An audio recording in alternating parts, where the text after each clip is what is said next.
Kalau kita baca di surat Al-Fatihah, kita sering membaca Iyyaka na'budu wa iyyaka nasta'in.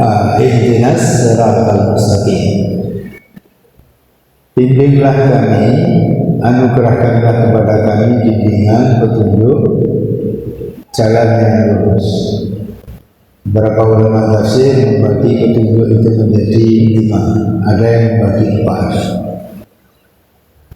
Yang pertama adalah hidayatul gharizah, yang kedua hidayatul hawas, yang ketiga hidayatul aql, yang ketiga adalah hidayatul din, yang keempat adalah hidayatul din, yang kelima adalah hidayatul taufiq. Dan ihdinas siratal mustaqim itu adalah hidayah yang keempat dan yang kelima, hidayatul din dan hidayatul taufiq. Hidayah berupa agama, dan yang kelima hidayah berupa keserasian menjalankan apa yang telah Allah berikan. Misal kita tahu sholat itu baik, benar, sumbernya dari Allah Subhanahu wa Ta'ala. Lalu kita mau mengerjakan sholat, nah itu berarti kita mendapatkan hidayatul taufiq.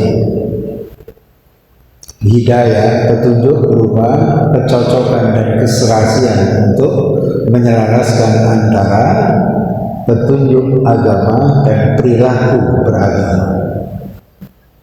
Ada orang yang mendapatkan hidayah agama, tetapi hidayah taufiknya tidak dapat. Tahu kalau sholat itu baik, tapi nggak sholat. Tahu puasa itu kewajiban, tapi nggak puasa. Tahu bohong itu nggak baik, tapi dia berbohong. Tahu kalau jujur benar itu baik, tapi dia tidak jujur. Artinya apa? Dia belum mendapatkan hidayah yang kelima berupa taufik. Ibu bapak sekalian yang saya hormati, jadi Allah itu adalah sumber rahmat. Rahmat Allah terbesar adalah hidayah. Hidayah yang paling mahal adalah berupa iman dan Islam. Contoh di ayat tadi, balillah yamunnu alaikum an hadakum lil iman. Iman menuntut kita untuk beramal saleh. Iman Islam menuntut kita beramal saleh. Karena itu, ibu bapak sekalian yang saya hormati, redaksi amanu wa amilus shalihat itu kita temukan di banyak ayat. Setidaknya saya sudah cek itu terulang 50 kali.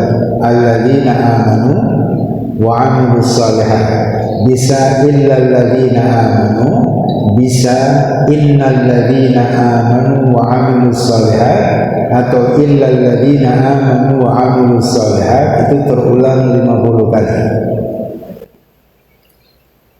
Ibu bapak sekalian yang saya hormati, ini adalah sebuah isyarat bahwa iman itu mesti diikuti dengan amal saleh baru benar. Kalau beriman tidak diikuti dengan amal saleh, itu bahasa Bugisnya berarti imannya bahasa Bugisnya apa? Imannya apa? Imannya apa? Beleng-beleng. Ya, bahasa Bugis beleng-beleng. Beleng-beleng. Belum botek. Ada enggak orang imannya botek? Ada? Ada. Diisyaratkan oleh Allah 2. Ya. Satu menggunakan alsinatihim, satu menggunakan afwahihim. Yaquluna bi alsinatihim ma laysa fi qulubihim. Yang kedua, yaquluna bi afwahihim ma laysa fi qulubihim. Mereka mengucapkan dengan lisannya apa yang tidak ada dalam hatinya. Dan apakah ada orang yang menyatakan beriman tetapi sesungguhnya tidak beriman? Ya, ada. Allah kan sudah menyatakan surat Al-Baqarah ayat 8. Wa minan nasi man yaqulu amanna billah wa bil yaumil akhir wa ma hum bimu'minin. Dan di antara manusia ada yang mengucapkan, ada yang mengatakan kami beriman kepada Allah dan hari akhir. Wa ma hum bimu'minin, padahal dia tidak beriman. Lisannya beriman tapi hatinya tidak. Nah, dampaknya apa? Bapak-bapak sekalian yang saya hormati, kalau apa yang diucapkan sesungguhnya tidak ada di dalam hatinya, itu nanti dalam banyak hal kebalik-balik, pikirannya kebalik-balik, perilakunya kebalik-balik, bahkan anggapannya juga kebalik-balik. Jadi kalau ngomong kebalik-balik, pikirannya kebalik-balik, sikap dan tindakannya juga kebalik-balik. Apa isyaratnya? Sama di surat Al-Baqarah ayat 11 dan 12.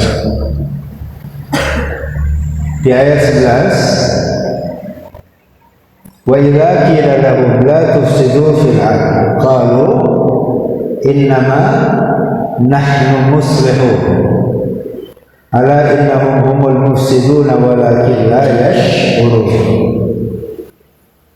Apabila dikatakan kepada mereka janganlah kalian membuat kerusakan di muka bumi, apa jawaban mereka? Innama nahnu muslihun. Enggak, kami tidak membuat kerusakan di muka bumi. Bahkan apa yang kami lakukan adalah perbaikan. Ala innahum humul mufsidun. Ingatlah, ketahuilah, sesungguhnya mereka itu adalah orang-orang yang membuat kerusakan tetapi tidak menyadari. Menarik di situ dipilih diksi yang dipilih oleh Allah Subhanahu wa taala adalah la yash'urun, bukan la ya'lamun, bukan la yafqahun, tapi la yash'urun. Yash'urun itu seakar dengan syair. Ya, yash'urun itu seakar dengan syair. Orangnya disebut syair, bahasa kita syair. Ya, syair. Ibu bapak sekalian yang saya hormati, contoh lirik ya, syair Taufik Ismail. Orang yang biasa bersair itu adalah orang yang perasaannya aktif. Gambaran ibu bapak sekalian yang saya hormati, pernah dengar syair lagunya Mbah Surip? Pernah? Pak Sarif pernah dengar? Apa itu? Tak gelo kemana-mana, bangun tidur lagi, bangun tidur lagi, akhirnya ya nggak bangun-bangun dengan ya. Syair-syair seperti itu, syair-syair lagu seperti itu,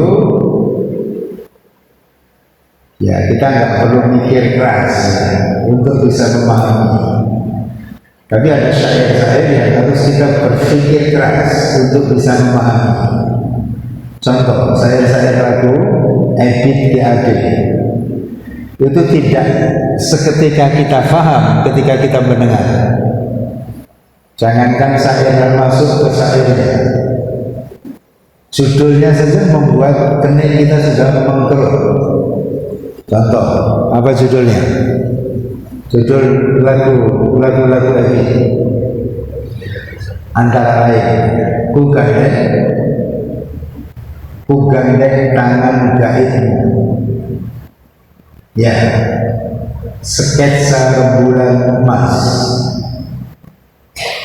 apalagi menjadi matahari. Kalau judulnya sudah bikin kita menggerut. Oh, kok menjadi matahari? Jaringnya sak kira menjadi. Ya, kabut. Sengajakah engkau mewakili pikiranku? Pekat, hitam berarak menyelimuti pikiran, dan seterusnya. Kata yang dipilih oleh Allah di ayat 12 itu la yashurun. Sesungguhnya mereka itu adalah orang yang membuat kerusakan tetapi tidak merasa. Sekarang ada enggak orang yang membuat kerusakan tapi saat dikatakan diingatkan, mas jangan begitu, jangan bikin kerusakan. Oh enggak, saya bikin perbaikan. Contohnya apa? Contohnya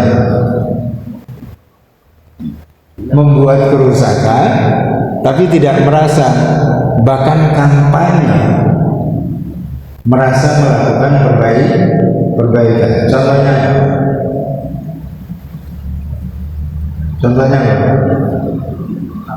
apa? Disebut tambah. Ya, apa lagi? Yang paling gres, yang kritikan di mana-mana, ini nasional. Ekspor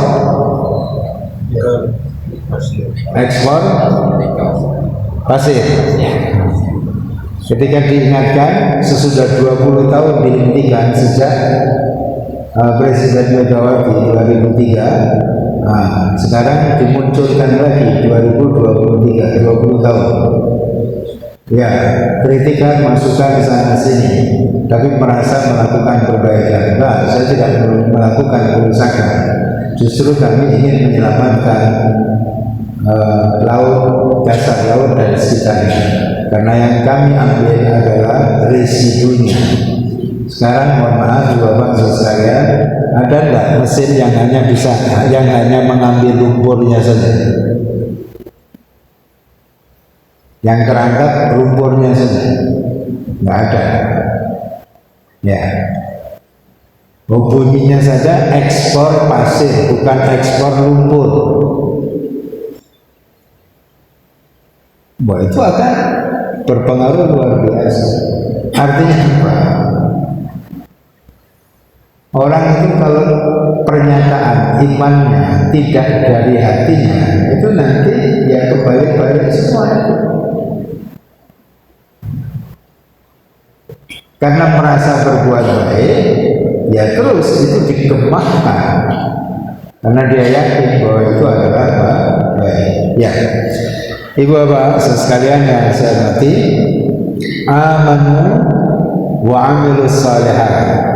Jika kita beriman, maka mesti kita wujudkan dengan amal saleh. Ketika iman berhenti dan tidak dilanjutkan dengan amal saleh, maka keimanannya tidak diakui oleh Allah Subhanahu wa taala sebagaimana yang disyaratkan di ayat 8 surat Al-Baqarah. Ya. Alladzina amanu wa 'amilus shalihat. Itu mesti idealnya begitu. Orang beriman, orang Islam itu mesti melahirkan amal soleh. Kalau tidak melahirkan amal soleh, maka Islam dan imannya bermasalah. Amal soleh yang dilakukan terus-menerus, maka akan melahirkan ketenangan. Amal soleh yang dilakukan terus-menerus akan melahirkan ketenangan.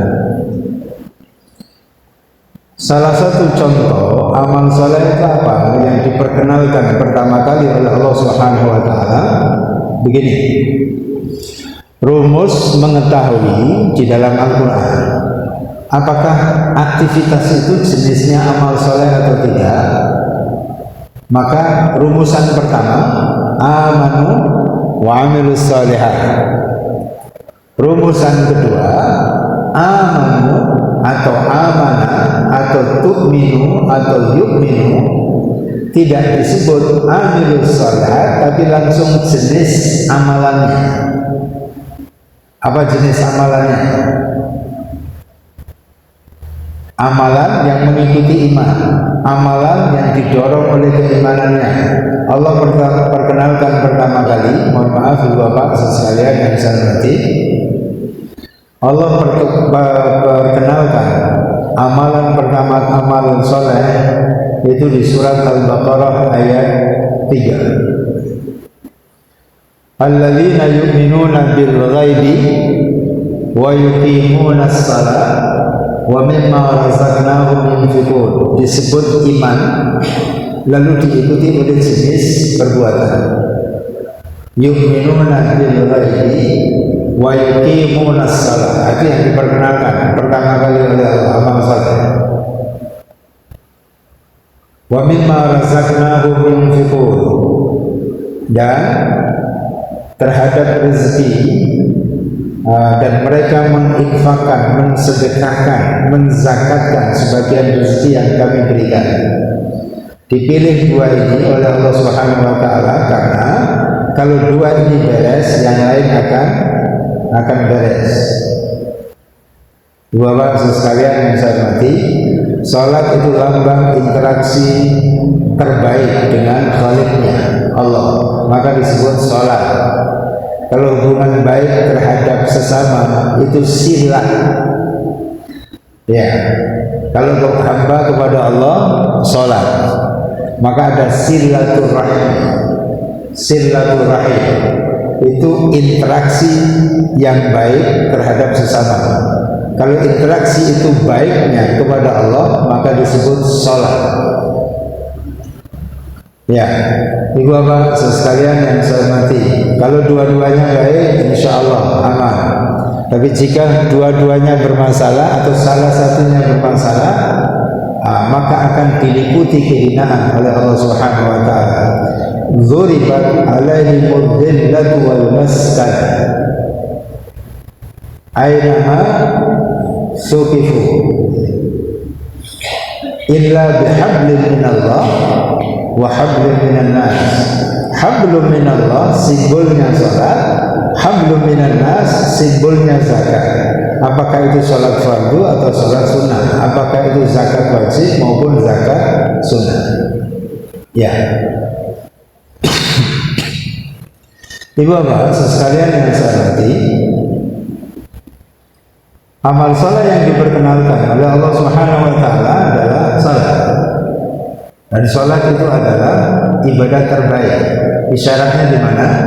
Isyaratnya di surat Al-Ankabut ayat 45. Utlu ma uhiya ilaika minal kitab wa aqimis shalah innas salata tanha 'anil fahsya wal munkar wa la dzikrullahi akbar. Dan sungguh mengingat dalam kurung salat, mengingat Allah dalam kurung salat adalah ibadah yang paling utama. Wala dzikrullahi akbar. Disebut di situ salat ibadah yang paling utama, dan salat yang benar akan melahirkan ketenangan. Salat itu adalah zikir terbaik. Ya, maka disebut wala dzikrullahi akbar. Sungguh mengingat Allah dalam kurung salat. Salat itu adalah zikir terbaik. Isyaratnya di mana? Di Al-Ankabut ayat 45. Salat atau zikir, dan itu adalah salah satu jenis amal saleh, akan menghadirkan ketenangan. Isyaratnya di mana? Al-Ankabut ayat 28. Alladzina amanu wa tatma'innu qulubuhum bi dzikrillah, ala bi dzikrillah tatma'innul qulub. Orang-orang yang beriman itu hatinya tenang, tentram dengan berzikir kepada Allah. Ala bi dzikrillah tatma'innul qulub. Ingatlah, ketahuilah bahwa hanya dengan mengingat Allah hati seseorang itu akan menjadi tenang, tentram. Sholat yang baik, sholat yang benar pasti tentram. Ada enggak orang sholat nggak tentram? Menurut Bapak ada enggak? Sudah sholat tapi tetap galau, ada enggak? Ada. Kenapa? Ayatnya yang salah atau sholatnya yang belum benar? Kalau ayat nggak mungkin salah, karena zikir itu pasti menghadirkan ketenangan. Ayatnya mana? Ar-Ra'd ayat 28. Ala bidzikrillahi tatma'innul qulub. Dan sholat itu untuk apa kita sholat? Sholat itu kan untuk mengingat Allah. Bisa dibuka di surat Toha ayat 14. Aqimis sholat innani anallah la ilaha illa ana. Sesungguhnya aku adalah Allah, la ilaha illa ana, tidak ada Tuhan melainkan aku. Wa aqimis salata lidzikri, dirikanlah salat untuk mengingatku. Kalau salat itu mengingat Allah pasti tenang. Ala bidzikrillah tatmainnul qulub. Kalau salat tidak tenang berarti saat salat yang diingat bukan Allah. Rumus Allahu Akbar yang diingat masalahnya. Bagaimana mau tenang? Halo? Pernah sholat ingat masalah? Pernah.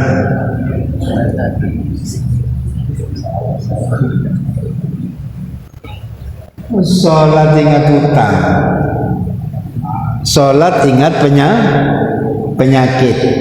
Entah penyakitnya sendiri, entah penyakit pasangannya, penyakit keluarganya. Bagaimana mau tenang?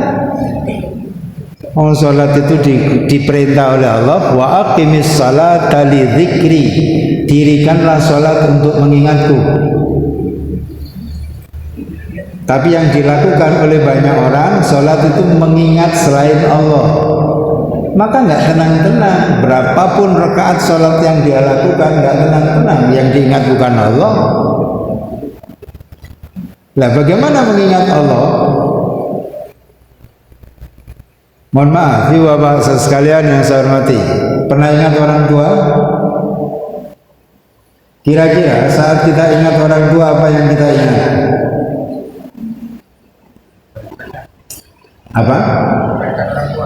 Kebaikan. Nggak mungkin toh kita ingat orang tua yang kita ingat hidungnya saja. Nggak kan? Ingat orang tua itu ingat kebaikannya, kasih sayangnya, tanggung jawabnya, perhatiannya, nasihatnya, bahkan marah-marahnya. Pernah rindu dimarahi orang tua? Jangan-jangan salah satu yang membuat kita hari ini insya Allah menjadi orang baik karena dimarahi oleh orang tua. Coba kalau kita tidak dimarahi oleh orang tua, anak kecil itu kalau disuruh milih main atau belajar? Main. Bayangkan kalau tidak dimarahi orang tua, belajar sana, main terus. Dimarahi. Karena kita mau dimarahi, hari ini kita jadi orang baik insya Allah. Begitu pula saat kita mengingat Allah, apa yang kita ingat? Jangan wujud Allah yang kita ingat, Allahu Akbar, wujudnya aja yang kita ingat.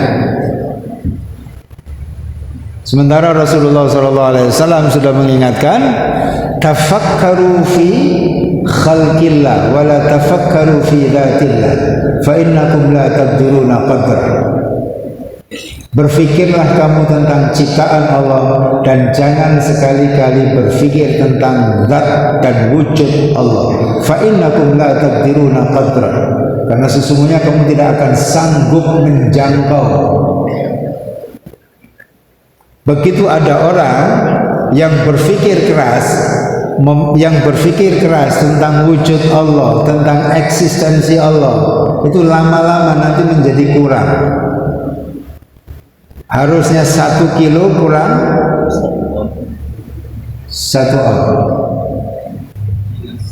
Itu aneh-aneh itu nanti. Ya, Rasulullah sudah mengingatkan kok dilanggar. Jangan berpikir tentang eksistensi dan wujud Allah, tapi berpikirlah tentang apa yang diciptakan Allah. Ibu bapak sekalian yang saya hormati, apa yang harus kita lakukan? Apa yang mesti kita ingat saat mengingat Allah? Satu, kekuasaannya. Apalagi nikmatnya. Apalagi perintahnya. Apalagi larangannya. Apalagi janjinya. Apalagi ancamannya. Apalagi firmannya, yaitu Quran.